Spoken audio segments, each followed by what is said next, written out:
おー。おー。おはようございます。アストロタ学会臓器の放送です。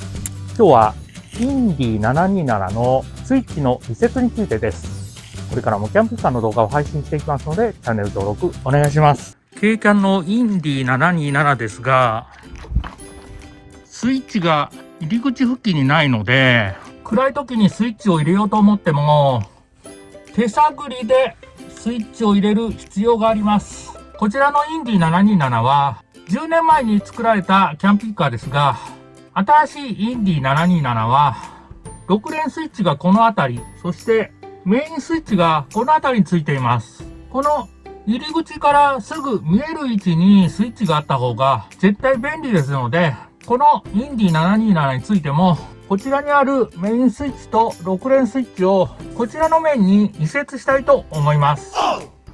6連スイッチが約 17.3 センチ、メインスイッチの方が約 10.5 センチ、合計で 27.8 センチ、詰めても28センチぐらいは幅が必要ですね。28センチというと、6連スイッチとメインスイッチをギリギリにつけてこの辺りまで。前回の動画でインディ727に取り付け予定の中古の FF ヒーターの動作確認をしましたけれども、できれば FF ヒーターのダイヤルスイッチもメインスイッチと6連スイッチに並べて取り付けたいと思っております。ですが、ここまでつけようと思うと、ちょっと難しいかもしれませんね。ここのスイッチ見えないじゃん、入り口入って。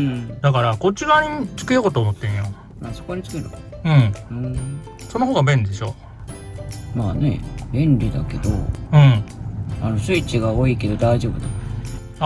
だからね、幅がね、狭いスイッチがあるからこれに変えようかと思っていいのがあるんじゃな。これとメインスイッチと FF ヒーターのスイッチあったらここにつくんじゃないかなと。これ反対なんだけどはい、ちょっと気になったはい、今日も作業を進めていきます。こちらのメインスイッチとこちらの6連スイッチをこちらに移動しようと思ってるんですけれども、この6連スイッチは幅が広いので、こちらのタッチパネル付きのスイッチに変更し移設したいと思っております。このスイッチなら幅が広くないので、メインスイッチと6連スイッチの間に FF ヒーターのスイッチも入れることができると思います。まずメインスイッチの方を取り外したいと思いますので、まずはメインバッテリーのマイナス端子を取り外したいと思います。メインスイッチを取り外します。結構大きな穴が開いてるな。あれ、これはハンダ付けされてるな。ってことはここで外せないのか。こ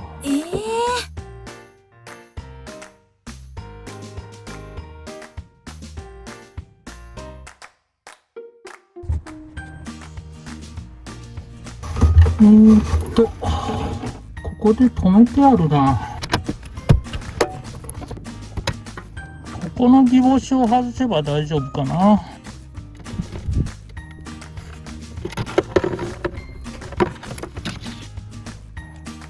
メインスイッチ途中のギボシを外すことで取り外すことができました。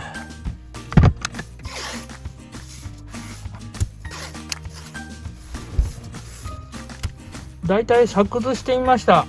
ここの部分、ここの部分、あとこの部分、少し範囲大きいですけれども穴を開けてやる必要があります。この裏に水道のスイッチあるんですけど、 FF ヒーターのスイッチは後ろにこれだけ隙間がないといけません。ちょっと難しいですね。入らないな。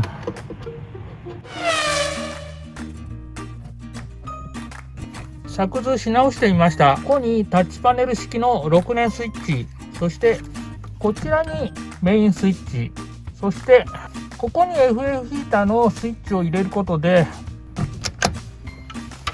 この奥、蛇口のスイッチ関係があるんですけれども、これなら問題なく取り付けることができると思います。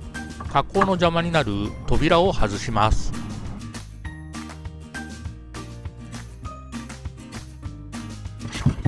シンクの蛇口も外しておきます。上の2本のネジを外せば外れるかと思ったのですが、ホースが通っているパイプの部分がネジになっていて、ここも下から外さないと外れませんでした。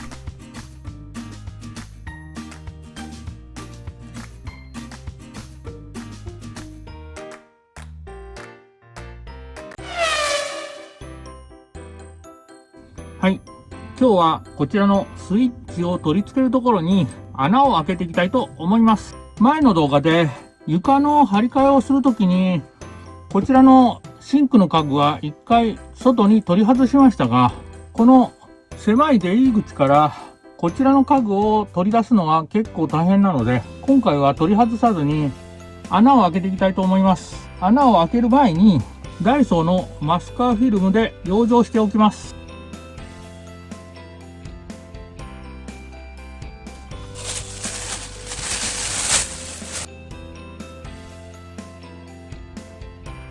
これで切った時のカスはこちらのゴミ袋の方に落ちてくれると思います。このまま穴を開けると奥がガサガサになってしまうんですよね。かまぼこ板で当て木をしておきます。ジグソーの刃が入るように端に穴を開けておきます。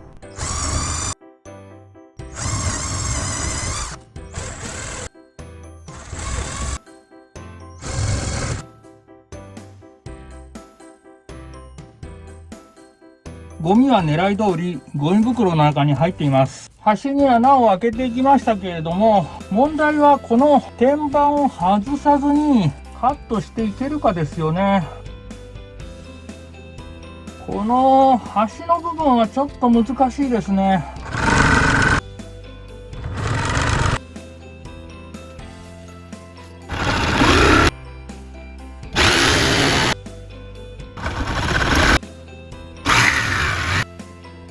よし、取れました。特連スイッチはこの四角い部分が入ればいいんですが、ちょっとダメだな。もうちょっと広げないと。ここはもう完全にダメな気がしますけど。やっぱりな。この部分を落とさないとダメですね。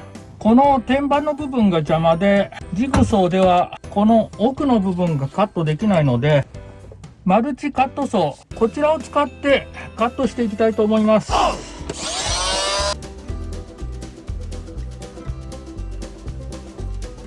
最初からこれ使えばよかったかな。スイッチの部分がちょっと当たりますね。ヤスリで削って穴を広げます。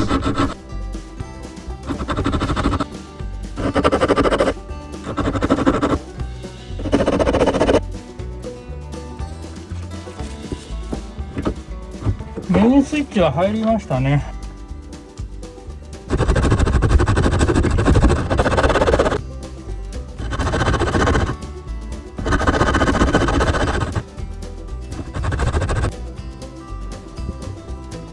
もうちょいやな。よし、こんなもんだな。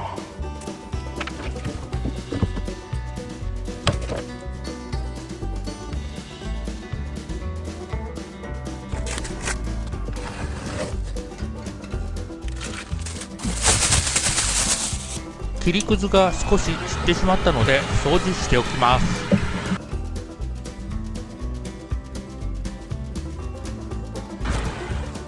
それでは FF ヒーターのスイッチから取り付けていきます。こちらの板の厚みが 19mm。FF ヒーターのこちらのナットを厚みに応じて調整しておきます。ナットを一番奥まで入れて 18mm ですね。ちょっと難しいな。奥にナットがあると、ここのナットが取り付けできないですね。19mm に合わせようと思ったんですけど、奥のナットを取り外して取り付けてみます。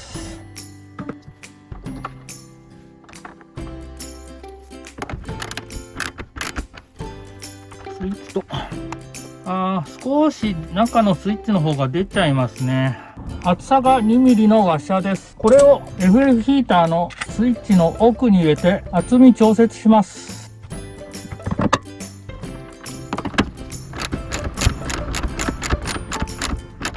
これで奥行き合うはずですけど、よいしょ。よし、だいたいちょうどですね。次にメインスイッチ。ネジ止めするので下穴開けていきます。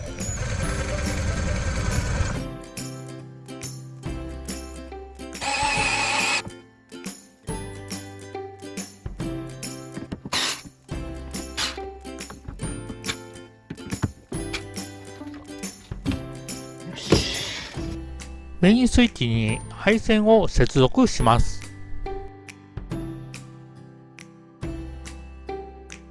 よいしょ。配線はもう一度止め直す必要があります。こちらのタッチパネル式の6連スイッチは両面テープで貼り付けます。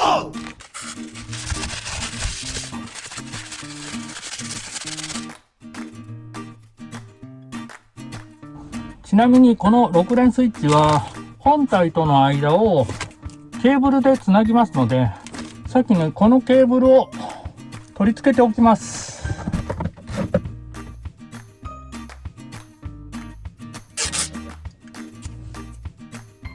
で、曲がってないかな。ケーブルは後で止めておきます。あとは蛇口を元に戻さないといけないですね。オーリング忘れてました。なんか汚いな。蛇口のプレートが汚れてたので、歯ブラシに漂白剤をつけて磨いてきました。綺麗になりましたので取り付けていきます。パッキンを忘れないように。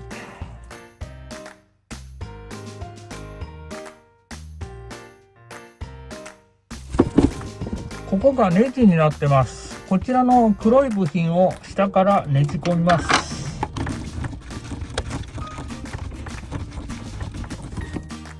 爪楊枝で穴位置を確認しています。ここにネジを2本つけないといけないので、よし。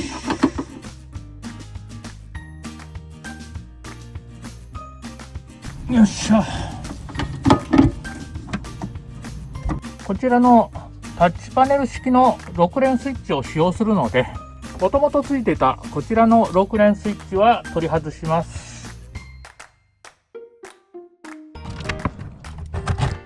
こちらの配線を外して、こちらの6連スイッチの方に配線をつなげていきます。スイッチにつながる方の端子はすでに平端子丸カンついてるんですけど、反対側配線そのままなので、まずはこちらにリボシ端子を取り付けていこうと思います。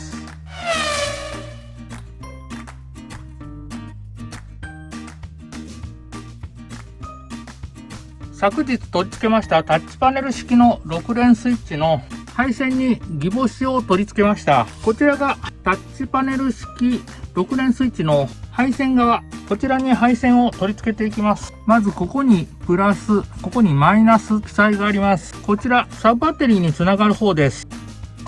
ネジで取り付けていきます。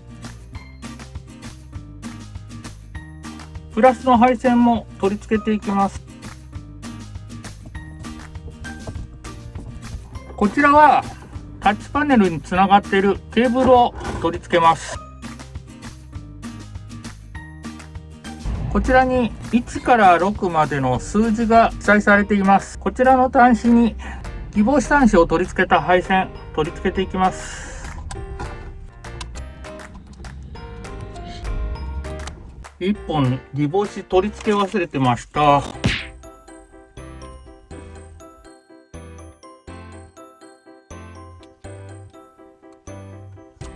よし。それではこちらの6連スイッチからこっちの新しく取り付けたタッチパネルの方に配線変えていきます。まずはバッテリーのマイナスとバッテリーのプラス、はい、で次に車内と1、これ順番に位置からつないでみますかね。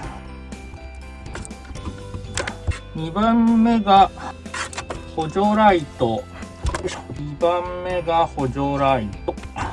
3番目が流しのライト。流しのライト。4番目が水道のポンプですね。水道のポンプはこの奥。これが水道のポンプ。よいしょ。届かないな。一回中に入れるか。よいしょ。ポンプのマイナス。ちょっと配線奥にしちゃったので映ってないかもしれませんが、これですね。これ。こちらの6連スイッチからここ配線し直しましたので、一回サブバッテリーを元に戻して動作確認してみたいと思います。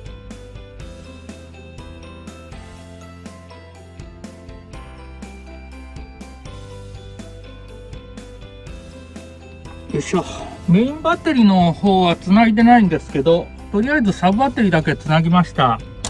メインのスイッチ入れました。これが、この位置が1番ですね。位置は室内とちょっと青く光ってるの分かりますかね。ちょっと暗くないと分かりにくいか。これで分かりますかね。これがオフ、これがオンで、この状態で室内と位置がつきます。で、補助ライトがこっちですかね。ここつきました。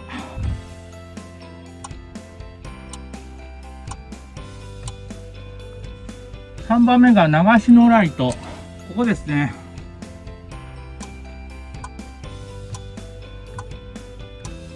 大丈夫ですね。次は水道のポンプ。音でわかるかと思います。音わかりましたでしょうか。スイッチをオフの時に蛇口を回してもスイッチは入りません。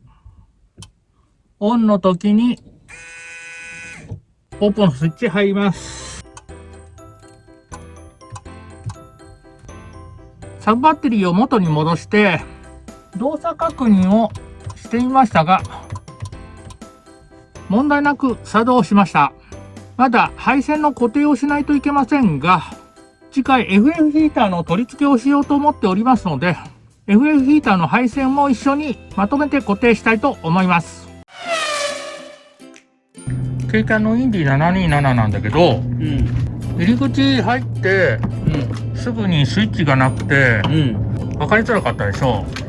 でね、スイッチここにつけてる。ああ、いいじゃん。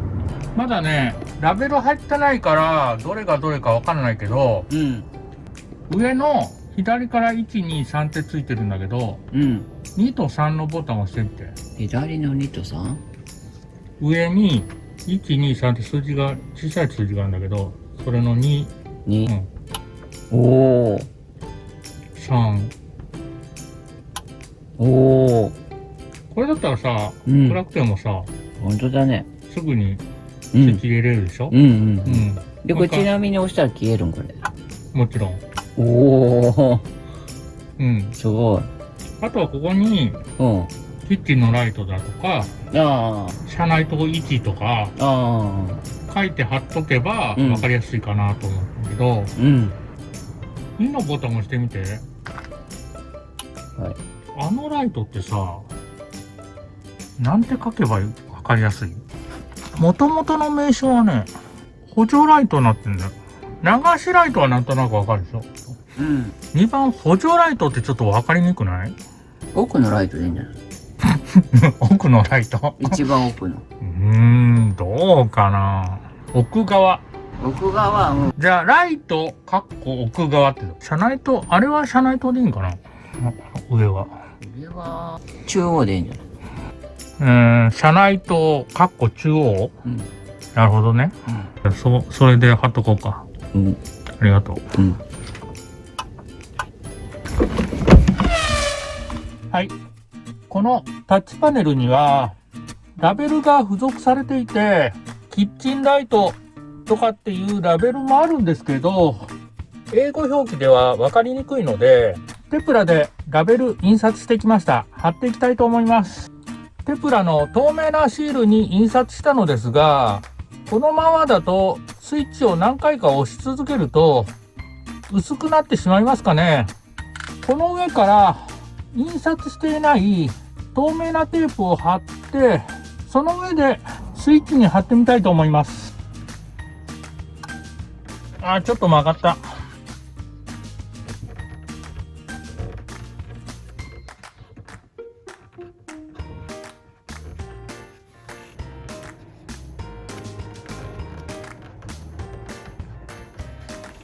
車内灯中央のラベルが少し曲がってしまいました。あと順番的にもともとあった車内灯1補助ライト流しライトの順番で中央奥側流しとしましたが、感覚的に車内灯流しは右なのでいいんですけど、この奥側と中央、これ逆の方が分かりやすいですね。ちょっと貼り直そうと思います。貼り直すだけじゃなくて配線も変えないといけませんね。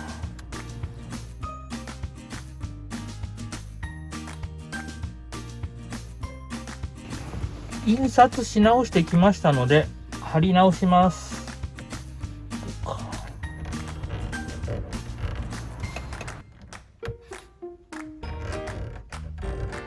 でもなんかちょっと曲がってる気がするな。こんなもんか。配線用にもテプラ印刷してきましたので配線に貼っておきます。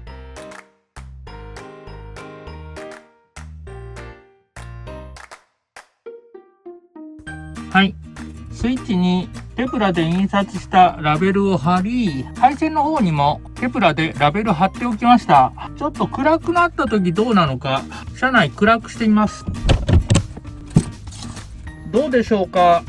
文字もう少し太い文字にした方が分かりやすかったかもしれませんが、一応これでどこがどこのスイッチだか分かるかと思います。メインバッテリーのマイナス端子を元に戻します。